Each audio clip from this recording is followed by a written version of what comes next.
Example number 8, prove that sine x into cos hyperbolic x equal to, ये answer ला के बताओ। जब हम लोग क्वेश्चन देखते हैं ना बहुत टेंशन आ जाता है, क्या आ गया, बट आराम से करना, रिलैक्स।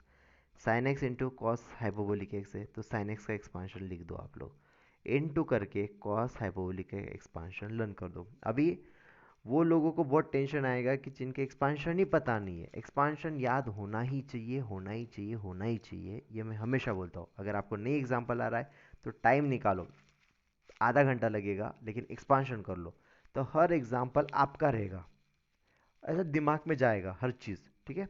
अभी जब हमने कर लिया, हमने वैल्यूज़ रख दी, सो अभी x से पूरे ब्रैकेट में मल्टीप्लाई, बाद में सेकेंड टर्म वाले से पूरे ब्रैकेट में मल्टीप्लाई, और थर्ड टर्म से पूरे ब्रैकेट में मल्टीप्लाई। तो x इंटू ये हो जाता है, दूसरा एक्स क्यूब अपॉन 3 फैक्टीरियल, ये मल्टीप्लाई हो जाता है, और एक्स टू 5 अपॉन 5 फैक्टीरियल से ये मल्टीप्लाई हो जाता है। ठीक है, अटेंशन दो आप।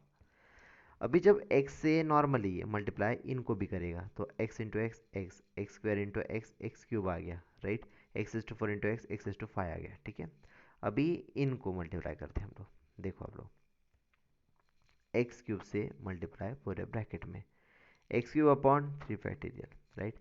X is to 5 upon 3 factorial into 2 factorial लिखा है। अगला देखो, x is to 3 into x is to 4, base same है, आपको पता है क्या, x is to M into x is to N लिखा जाता है, x is to M plus N, है ना। तो वही लगा रहे हम लोग। तो x is to 7 upon 4 factorial into 3 factorial हो गया। अगला, इससे ब्रैकेट में multiply, x is to 5 upon 5 factorial, right.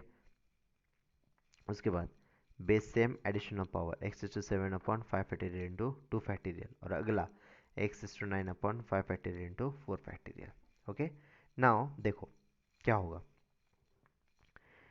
X cube upon 2 फैक्टीरियल वाला इनमें प्लस माइनस हो जाएगा, एक्स इज टू 5 और ये वाला एक्स इज टू 5 और ये वाला एक्स इज टू 5 इनमें होगा, राइट। अभी निगलेक्टिंग, हमारा लास्ट कौन है, एक्स इज टू 5, तो ये निगलेक्ट होगा, ये निगलेक्ट होगा, ये निगलेक्ट होगा। सो आप टाइम पास नहीं करना, फटाफट लिख डालना। ठीक है, इसके बाद यहाँ से एक्स क्यूब, आप देखो, यहाँ से एक्स क्यूब, यहाँ से एक्स क्यूब कॉमन निकालो, तो जो टर्म बचता आती है, फैक्टोरियल भी क्लियर हो गया, तो 1/2 माइनस 1/6 हो गया। ठीक है, अभी यहाँ से और यहाँ से एक्स टू 5 बाहर आ गया, 4 का फैक्टोरियल 24 हो जाता है, 4 का फैक्टोरियल अभी 5 का फैक्टोरियल 120 हो जाएगा, और 3 फैक्टोरियल इंटू 2 फैक्टोरियल कितना होगा, 3 फैक्टोरियल इंटू 2 फैक्टोरियल, 3 फैक्टोरियल मतलब कितना होता है 6, और 2 फैक्टोरियल मतलब 2, तो 6 2 12, तो लिख दिया 12 आया। अभी ज़्यादा टाइम वेस्ट नहीं करना, अभी आप करना क्या पता है क्या, आप कैल्शियम में डालना है। कैल्शियम में मैंने आपको बोला है कैसे यूज़ की जाती है, ये वैल्यू डालना, आपको डायरेक्टली 1/30 मिल जाएगा, तो एक्स टू 4 और 5/30 होगा। और ये वाला भी कैल्शियम में डाल लेना, अगर आपको जल्दी नहीं आता है तो, आता है तो अच्छी बात है, 3 से मल्टीप्लाई करो, आपको वैल्यू मिल जाएगा। So this is the answer. तो देखो कितना सा है, सिंपल सा है और जल्दी होता है। तो आप अच्छे से इसको लिखना, तो भी आपको बहुत सारी चीज़ें क्लियर हो जाएगी। ठीक है, इसके बाद आती है 9th एग्जाम्पल, बहुत ही ज़बरदस्त इम्पॉर्टेंट। ठीक है, expand x into cosec x in ascending power of x up to x is to 4, मतलब आपको कहाँ तक जाना है, एक्स इज टू 4 तक जाना है। एक्स इंटू कोसेक से, है ना। क्या आपको पता है कोसेक एक्स लिखा जाता है साइन एक्स, आपको याद है sine x is equal to 1 upon होता है कोसेक एक्स, है ना। तो वैसे ही कोसेक एक्स क्या लिखा जाएगा, 1 अपॉन साइन एक्स लिखा जाएगा।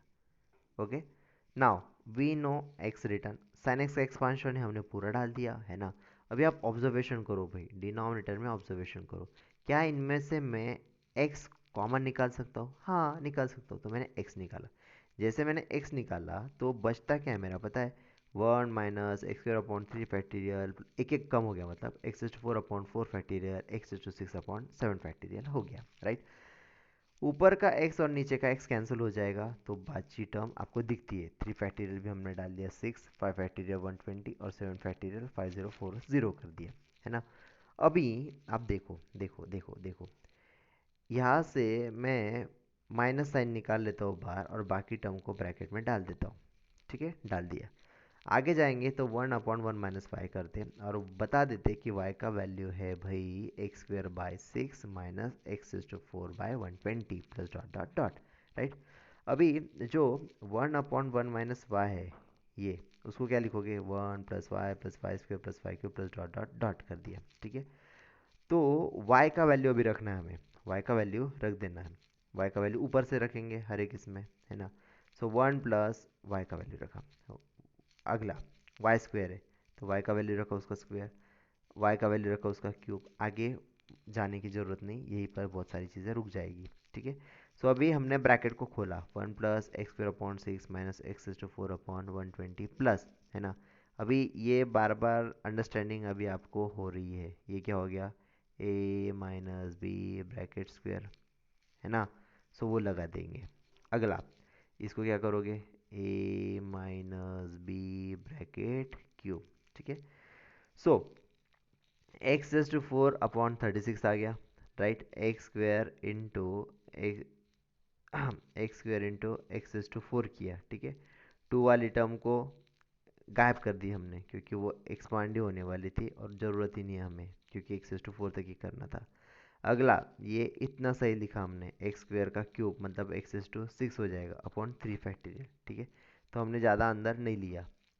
नाउ होता क्या है देखो, x⁴ तो चले जाएगा, है ना। यहाँ पर हमने एक्सपांड किया है, हाँ। किसी को और चीज़ देखना है तो एक्सपांड जैसे किया तो ये वाली तो टर्म चली जाएगी, ये वाली भी टर्म चली जाएगी, सही है। x⁴ वाली टर्म भी चली जाएगी और सिर्फ इतना सा हमारा बचेगा, तो वो ब्रैकेट में खोल के हमने लिख दिया। अभी हमने एलसीएम लिया तो what we get, 7/360 x⁴, which is the answer. Okay, आया। इसके बाद last and best, last example, 10th example, prove that e⁻x into 10x। अभी आपको देखने से पता चल गया होगा e⁻x का एक्सपांशन बनाना और 10x का एक्सपांशन लिखना, उनमें इंटू कर देना। तो लेट e⁻x का एक्सपांशन पता है वो डाल दिया, मतलब लिख लिया। 10x का एक्सपांशन पता है हमें, लिख लिया। कंसिडर, क्योंकि हमें प्रूफ ऐसा करना है, तो e⁻x इंटू 10x लिखा। अभी e⁻x का एक्सपांशन पूरा डाल दिया भाई हमने, डॉट या इनटू, और 10x का एक्सपांशन हमने लिख दिया, ठीक है। अभी बोलो बच्चों कि अगला स्टेप क्या करोगे। अभी आपको पता है, बहुत सारी चीज़ें देखने से पता चल जाती है ना। 1 से पूरे ब्रैकेट में मल्टीप्लाई, सही है। x से पूरे ब्रैकेट में मल्टीप्लाई, x² से पूरे ब्रैकेट में मल्टीप्लाई, x³ से ब्रैकेट में मल्टीप्लाई और x⁴ से मल्टीप्लाई, तो बड़ा होगा वैल्यू, है ना। तो हमने सिर्फ क्या किया, सिर्फ दो दो ही लिए, ठीक है। सो दो वैल्यूज़ ली, दो वैल्यूज़ ली, दो वैल्यूज़ ली, दो वैल्यूज़ ली, इधर दो वैल्यूज़ ली। लेकिन हमें और पता है कि 1 से पूरे ब्रैकेट में मल्टीप्लाई, फिर इसे भी तो इस तरह आएगा। x से किया तो x² इंटू x⁴/3 आया, सही है। x²/2 से किया तो हमें वैल्यू यहाँ तक मिलती है। x³/6 से किया तो हमें वैल्यू मिलती है इस तरह, और x⁴ से किया तो हमें वैल्यू इस तरह मिलती है ना। तो मिल गया वैल्यू। अभी जैसे मिलता है, but we are interested in up to only x⁴/2, right. So हमारे लिए क्या क्या जाएगा जो हमें काम का ही नहीं है, x⁵ काम का ही नहीं है हमारा, x⁵ भी नहीं है ना, x⁵ नहीं है, x⁵ नहीं है, तो ये सब कट हो गए। अभी जो काम का है x³ वाला बाई 2, x³/3 वाला, तो उनमें हम लोग करेंगे सॉल्व। और x⁴ वाला, तो देखो यहाँ पर तो डायरेक्टली कर दिया, मतलब 10th एग्जाम्पल कर तो हमारा लेवल अलग हो गया है अभी, ठीक है। एक एक चीज़ लिखने की ज़रूरत नहीं होती, और आप डायरेक्ट लिखोगे तो भी चलेगा, आपको मार्क्स मिलना है, ठीक है। सो x किया है, x² लिखा है, इनमें एडिशन हुआ तो 5/6 x³ हो गया, और अगला x⁴ वाले का x⁴/2 हो जाता है। So finally we get e⁻x into 10x का answer x plus x² plus 5/6 x³ plus x⁴/2 plus dot dot dot, और एग्जाम्पल ख़त्म होते हैं। आशा करता हूँ आप सभी को ये एग्जाम्पल अच्छे से समझे हैं, आप इसे लिख लेंगे और प्रैक्टिस करेंगे, ठीक है दोस्तों। Thank you, thank you, thank you so much.